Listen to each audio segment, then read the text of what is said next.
मेरे नजदीक तक जब आए तेरी जिंदगी के सारे दुख मिट जाए।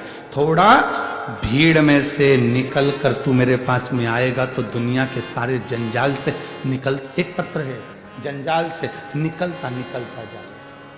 पत्र देखिए,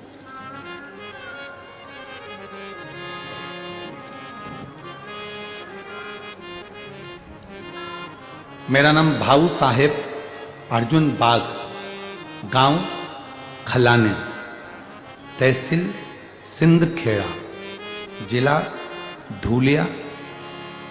कहीं बैठे हैं, कहीं बैठे हो तो हाथ हिला सकते हैं। मेरा नाम भाऊ साहेब अर्जुन बाग, गांव खलाने, तहसील सिंध खेड़ा, जिला धूलिया। कहीं बैठे हो तो हाथ हिला सकते हैं। हाथ हिलाओ एक बार ऐसा, हाँ ठीक है, दिख गए, ऐसा हाथ हिलाओ जी, दिख गए।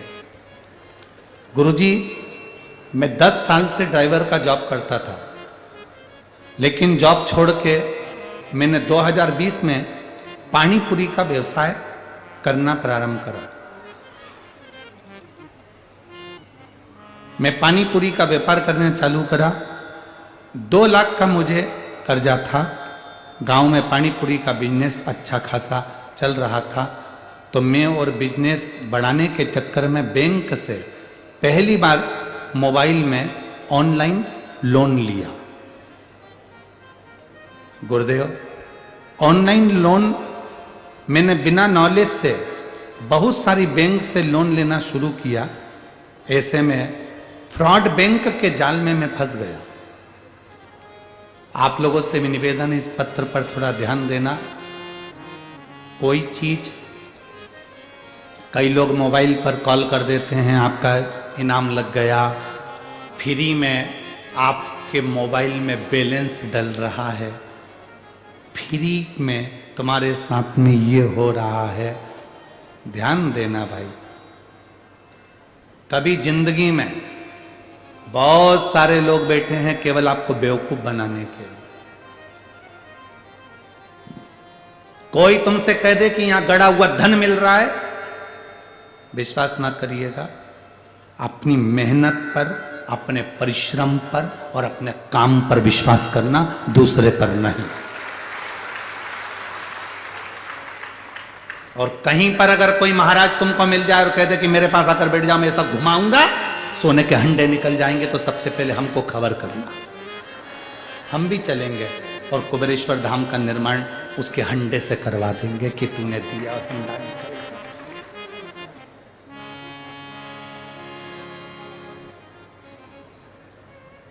हंडा निकला और कुबेरेश्वर धाम का निर्माण हो जाएगा।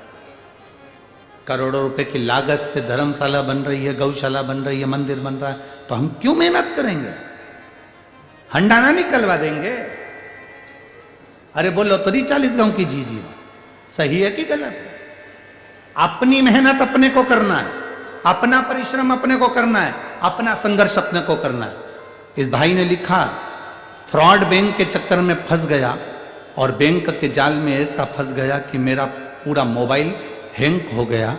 इतनी बुरी तरह से फंसा गुरुजी कि 6 महीने के अंदर मेरे सर पर 12 लाख का कर्जा हो गया। 12 लाख का कर्जा हुआ। लोन के चक्कर में धंधा भी बंद हो गया। समझ नहीं आ रहा था क्या करेंगे, डिप्रेशन में चले गया। आज 2024 की यह मकर संक्रांति है गुरुदेव। मैं 2022 की मकर संक्रांति को मरने के लिए सुसाइड करने का मैंने सोच लिया था। मकर संक्रांति के दिन मैं मरने के लिए जा रहा था, तभी एक महिला को केवल शंकर जी के मंदिर में पानी चढ़ाते हुए जाते हुए देखा और वो आंख से आंसू पोंछते हुए जा रही थी और उसके हाथ में एक लोटा जल भरा था। मैंने उस महिला को देखकर सोचा कि इसको भी तकलीफ होगी और ये पानी चढ़ाने जा रही है। मरने का विचार छोड़ा, शिव जी के मंदिर जाने का विचार चालू करा। गुरुदेव, मेरे पिताजी के पास गया, पिताजी से कहा पापा मुझे कर्जा बहुत हो गया है, मैं फ्रॉड बैंक के चक्कर में फंस गया। मेरे पिताजी ने जमीन रखकर मुझे 3 लाख का कर्जा दूसरे से उठा कर दे दिया। मैं वापिस ड्राइवर की नौकरी करने लगा।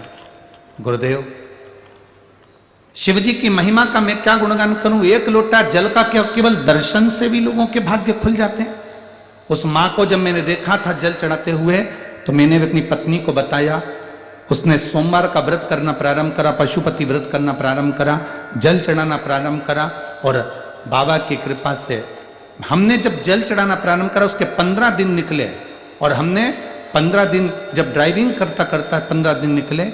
7 बजे मुझे कॉल आया कि मैं धूलिया के एक ऑफिसर के यहाँ मेरा लाइसेंस का नंबर लग गया और मैं वहीं पर जॉब करने लगा। मैं वहाँ पर जॉब करने लगा। जॉब करते करते करते करते जिस ऑफिसर के यहाँ काम करता था वहीं पर मेस का काम, भोजन खिलाने का काम मुझे मिल गया। मैं शिव जी का क्या गुणगान करूं गुरुदेव। मेरा धीरे धीरे 4 लाख का कर्जा चूक गया। अब मैंने काम को और आगे बढ़ाया, और बढ़ाते बढ़ाते कथा सुनता टीवी पर, मोबाइल पर, और कथा सुनते सुनते बाबा से प्रार्थना करता, जिस दिन मेरा 12 लाख का कर्जा चूक जाएगा उस दिन पंडाल में बैठकर कथा सुनूंगा।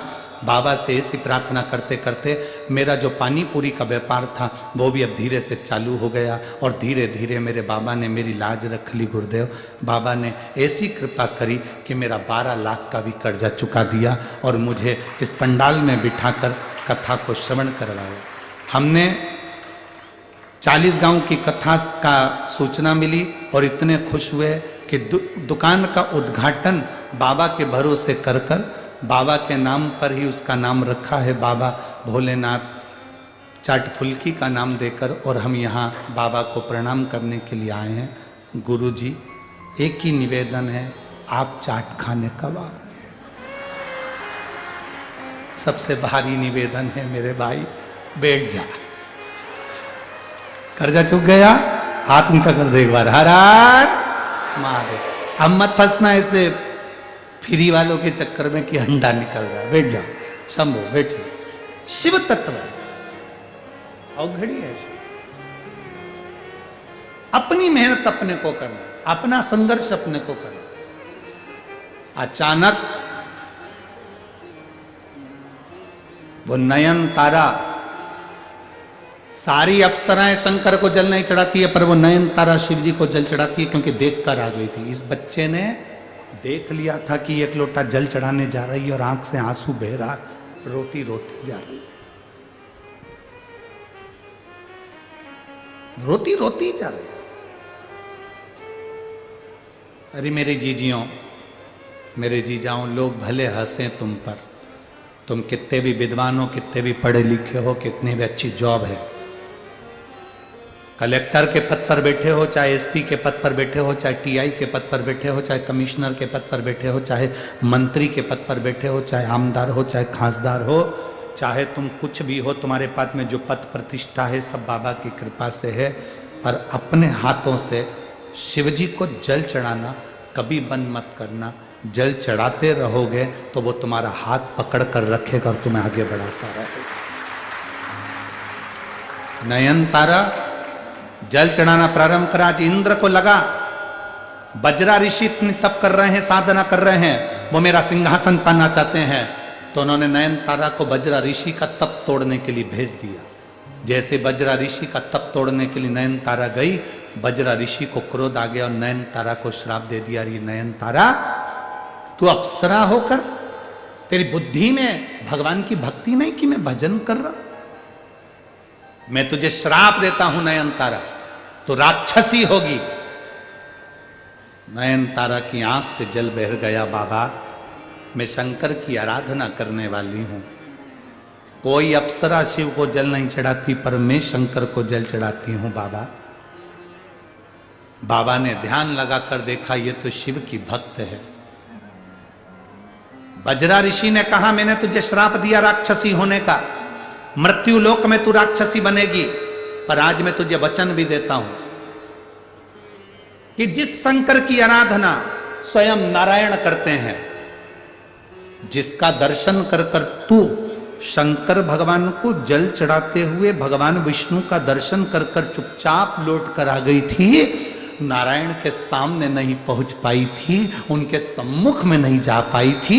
बजरा ऋषि कहते हैं आज मैं तुझे वचन देता हूं और आशीर्वाद देता हूं कि तू राक्षसी होने के बाद भी भगवान नारायण का अवतार जब पृथ्वी पर राम अवतार होगा तो उनके सामने जाकर उनका दर्शन करेगी, उनको पाने का प्रयास करेगी। तेरे बल पर संपूर्ण असुरों का कल्याण होगा, क्योंकि तूने शंकर भगवान को एक लोटा जल चढ़ाया है, तो तेरे कारण पूरे असुरों का कल्याण होगा। और एक नयन तारा अप्सरा